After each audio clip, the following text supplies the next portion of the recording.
This is DIY to DIYTFIBI, and I'll explain what I mean by that later.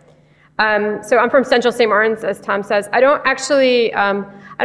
sort of flirt with the maker community. I don't kind of really place myself within it that often, but I do stuff with it sometimes, but I don't see it exactly in the terms that I think have been used today, but I also think the terms that have been used today are really interesting.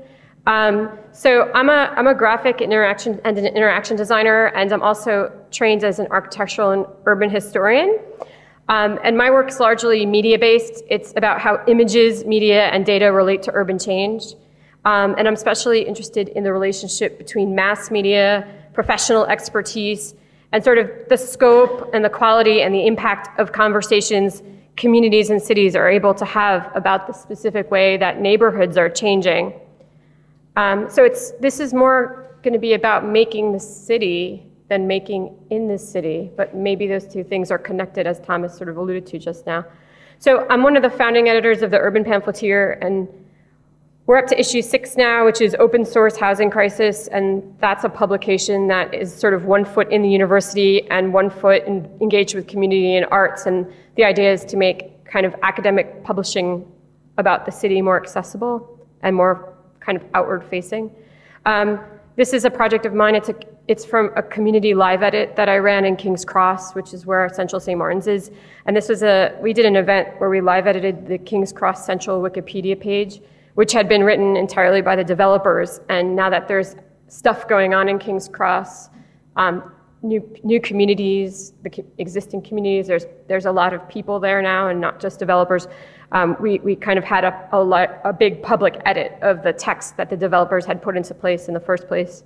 I'm working on a really it's dragging on, a piece of conventional historic research about the history of the postcode in London, which goes back to the 1840s, as a piece of spatial metadata that's hybridly legible. It's both machine precise and culturally significant.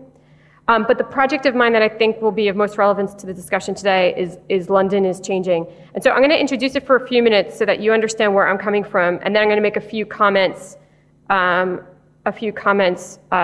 of more generally and refer to a few other projects. So you'll probably see that I'm interested in certain potentials of the maker movement, but I don't fully align myself with it or feel comfortable with it.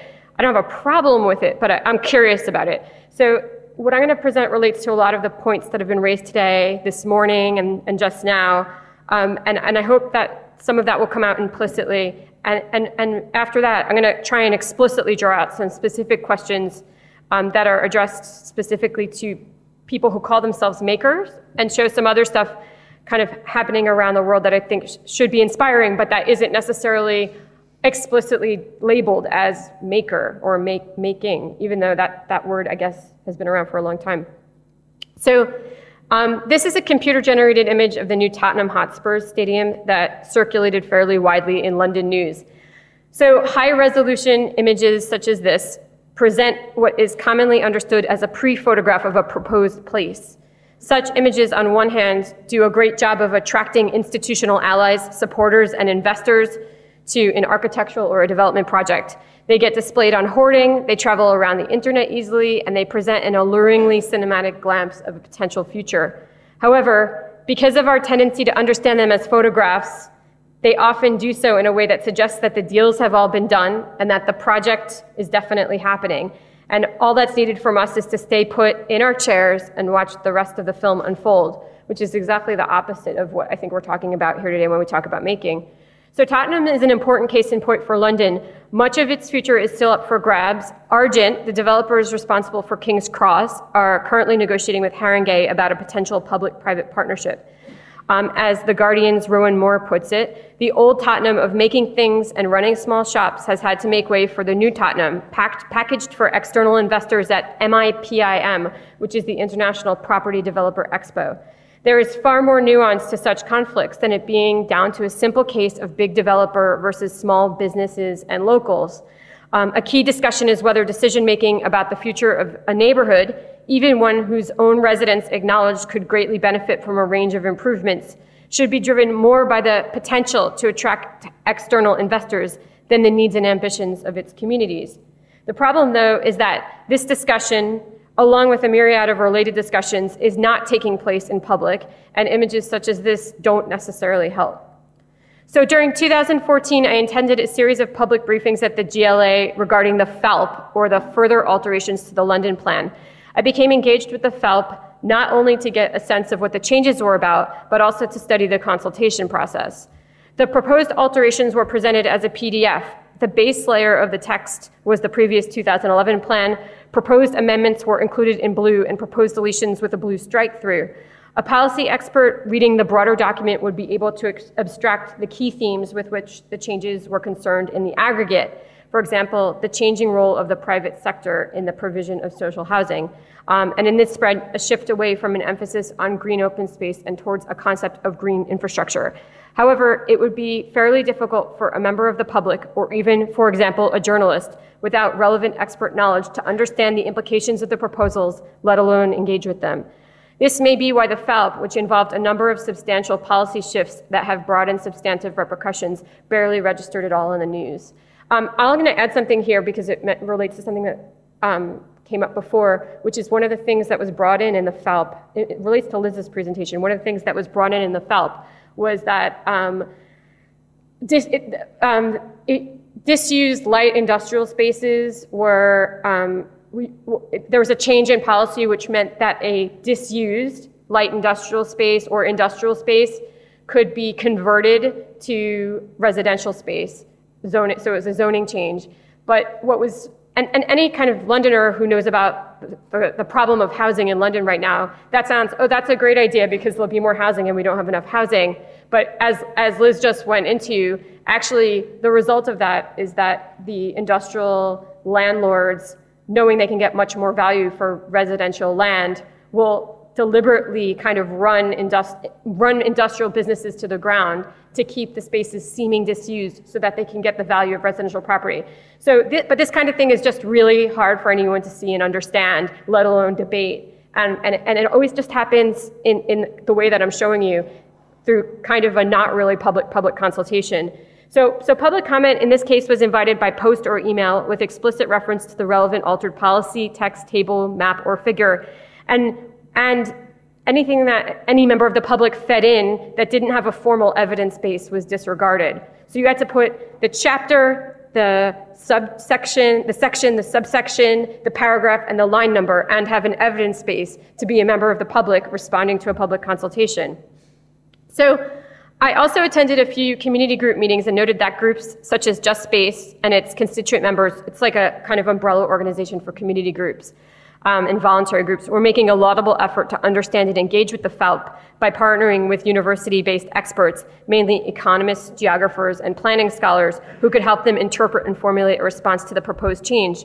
And I felt aligned to this impulse, but I was far more concerned with the alienation caused by the necessity to keep up as a prerequisite to what is supposed to be public engagement. I wanted to know if it was possible to have a more community-facing conversation about urban change with an entire city with some more nuance and integrity and personness, because this was a really quantitatively driven document. So as a way of exploring this, in January of this year, myself and an assistant, Duarte Carrillo de Grassa, set up a website targeted at people who are moving into, out of, and around Greater London. And the website's still online, londonischanging.org. So we asked a series of short answer and open text questions, including where participants are moving to, where from, and most importantly, why they were moving and how they feel about it. And in the first month, January, beginning of February, we got a few hundred replies. So using this data, we set up a dynamic feed with short excerpts from the testimony we had collected up to that point. And we set it up so that we could add data continuously as more responses came in. And the next phase of the project, which was during late February and early March, for this phase, we had 2 weeks of airtime booked on 2 large-scale digital billboards in central London, one in Holborn and one at Aldgate.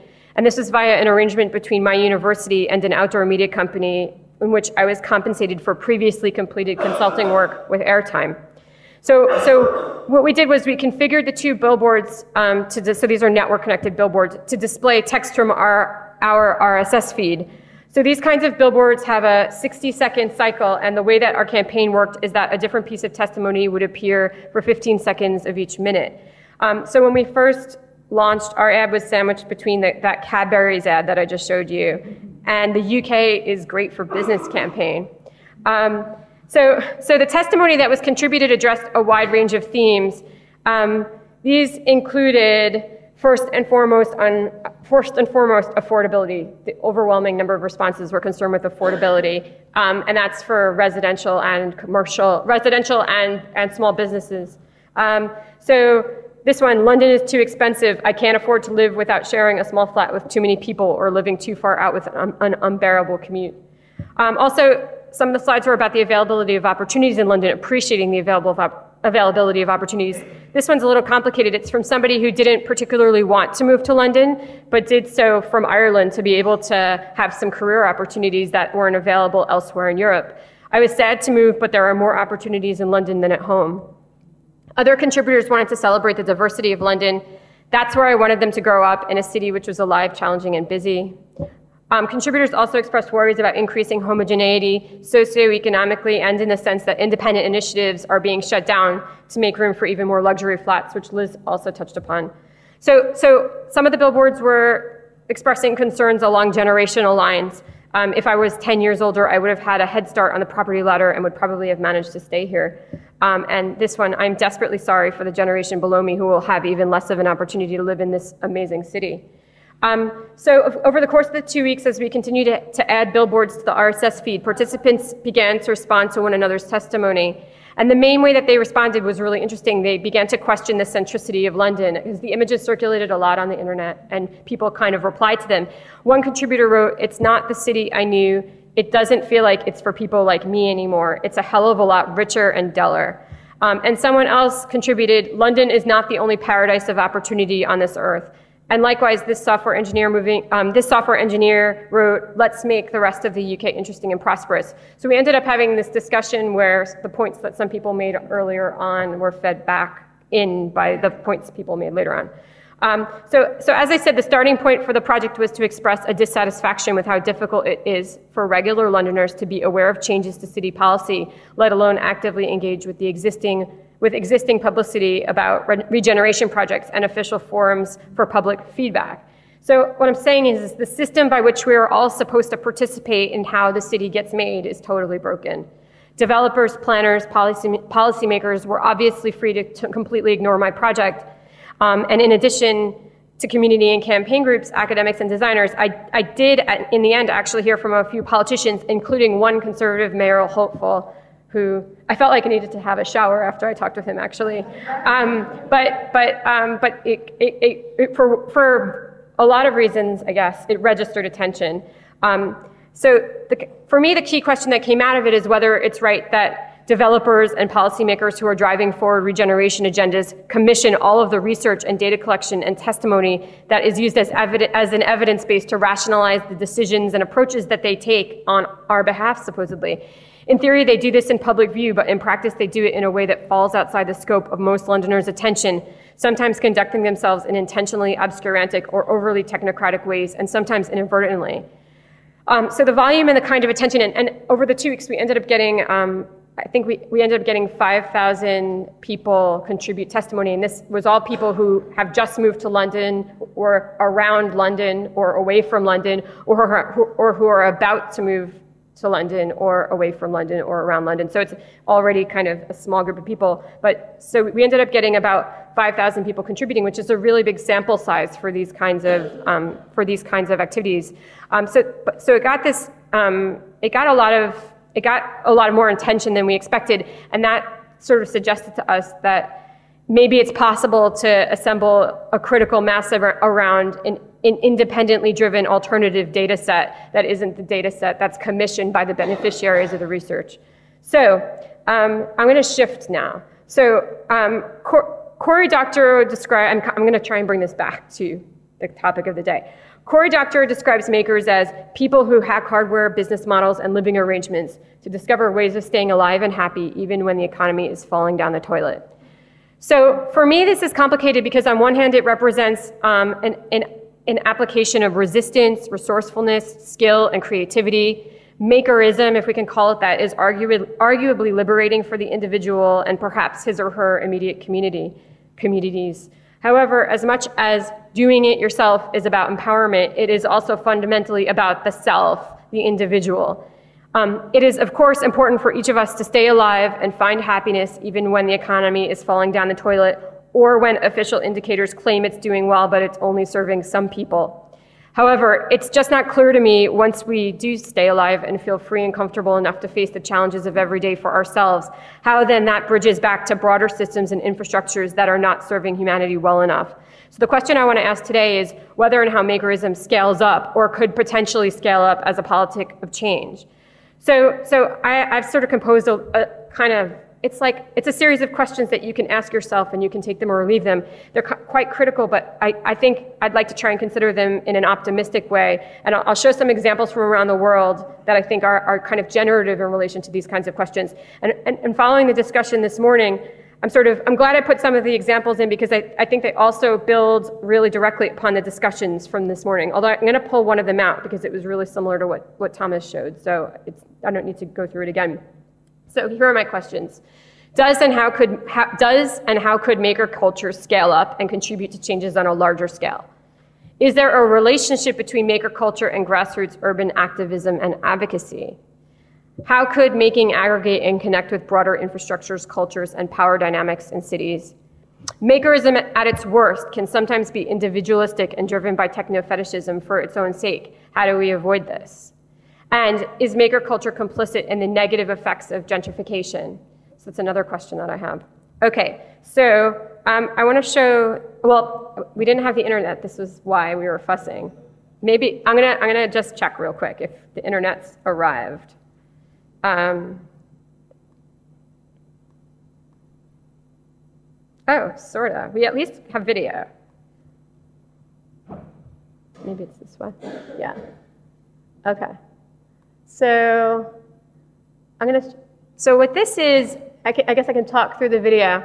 This is a video, it's the trailer for a film that's a documentary produced by the UTT about Torre David before its residents were evicted in 2014. So this is a 45-story office tower in Caracas. And it was basically, stuck at 9 seconds. I wonder if I could at least get you guys a certain picture.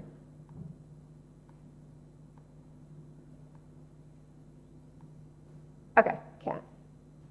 Okay, so I'll just try and talk through it. So what this was is it was this 45-story office tower in Caracas that was half constructed. So it was half built. It wasn't even fully skinned. It was like half skinned in glass and half completely unskinned.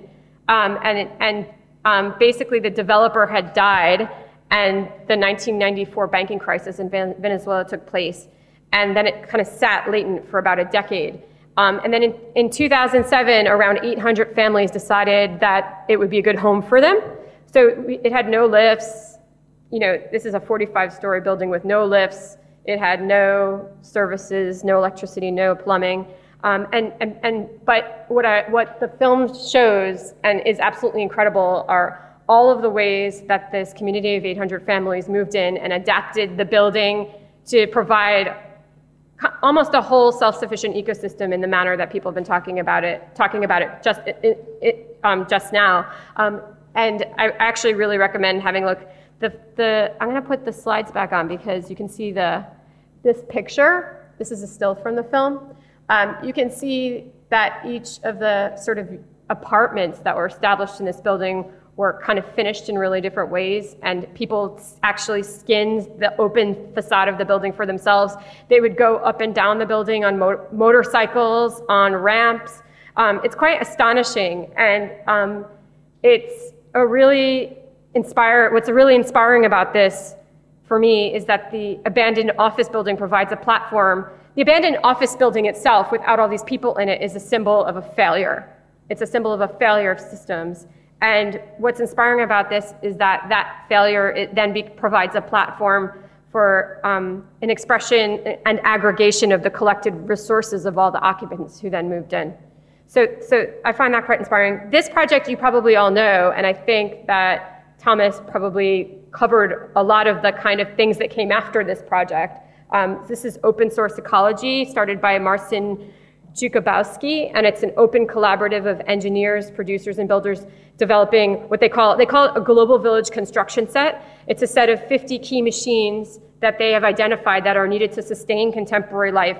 So they've got a tractor, an oven, a circuit maker. One of the more important ones for them, for example, was a machine to make bricks, because once you have a machine to make bricks, then you can use the bricks to make buildings, to do other things, and provide other services. So it's this principle. So these guys work at a farm in rural Missouri, and they produce open source blueprints, and they try to work them out in such a way that anyone can use them to build and maintain the machines from scratch. And the principle is to create a set of self-replicating production tools that can altogether decentralize production and be used by people on behalf of themselves in a way that's independent of whether they've been abandoned by economic, political, and other forces. Another project that I want to show is this set of online tools. It's called 596 Acres. It's out of New York City. It's a set of online tools. It's mainly map-based tools that communities can use to clear hurdles to accessing brownfield and other sites of unused land.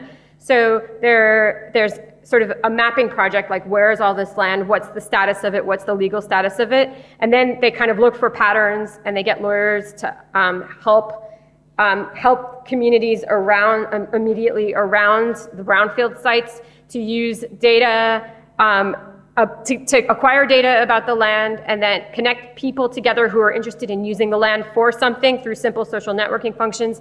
And then the idea is that they give them the tools to claim the land legally, to use it in alternative ways that operate on behalf of the community. And it's most often community garden projects similar to allotments in the UK. So this is an example where grassroots activities are used to feed back into the broader system of land and legal regulation in New York.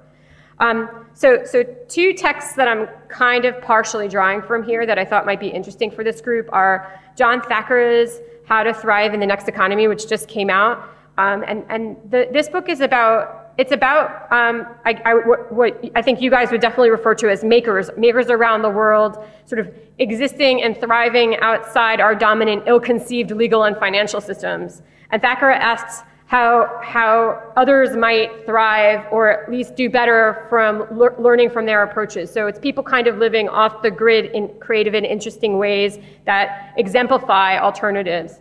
And the other text here is Keller Easterling's Extra Statecraft, The Power of Infrastructure Space. So Easterling argues that infrastructure is a medium that has deep implications for urban and global power beyond our conventional understandings of government, but that we don't attend to infrastructure enough because we don't understand how it works well enough, even though it's hiding in plain sight in front of our faces everywhere all the time.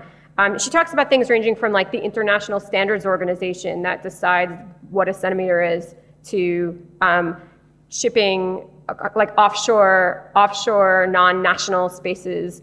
So it's not just infrastructure in the sense of plumbing and electricity, but for example, the planning public participation system that I talked about before, where there's no real public participation, that's a kind of infrastructure.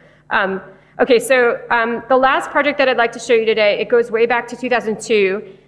It's called Amsterdam Real Time, and it was a collaboration between an artist, Esther Pollock, and the Wacht Society for Old and New Media in Amsterdam.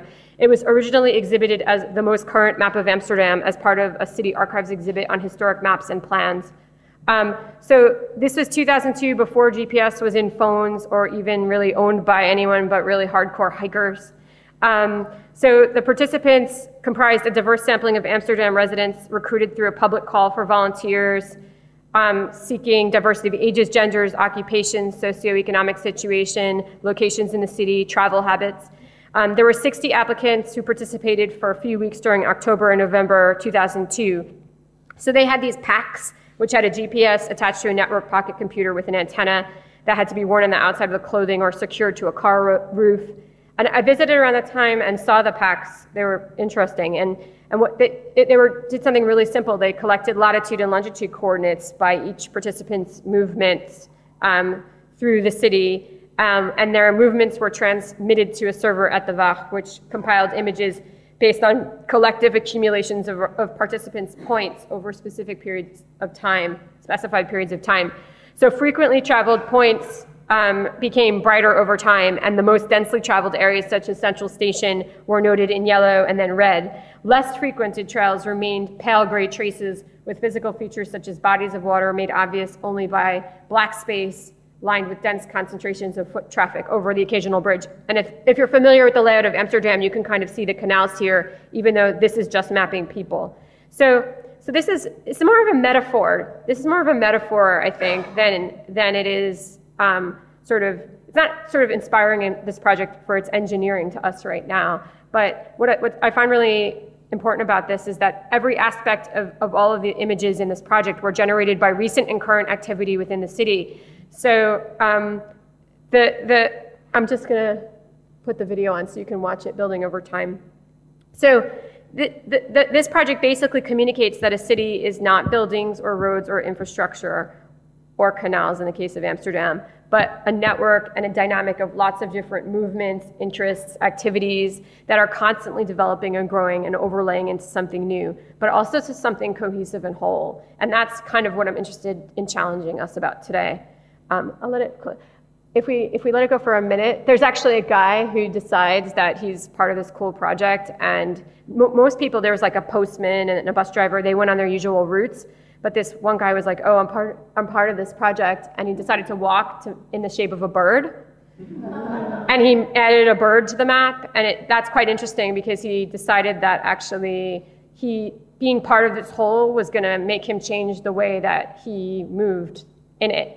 And that actually, what he said was that it took him to parts of the city that he hadn't been before, and I think that's quite interesting as well as a metaphor. I don't know if the bird's there yet. I'm gonna keep going because we're almost out of time. So DIY to DIYTFIBI. All right. So it's a call to action. Keep doing it yourself, but definitely ask why. What is the context? What are you responding to? What are the consequences, the potentials? How is it important? What does it mean? Who could it be shared with and how? How could it feed back into your neighborhood, your city, and the broader human project?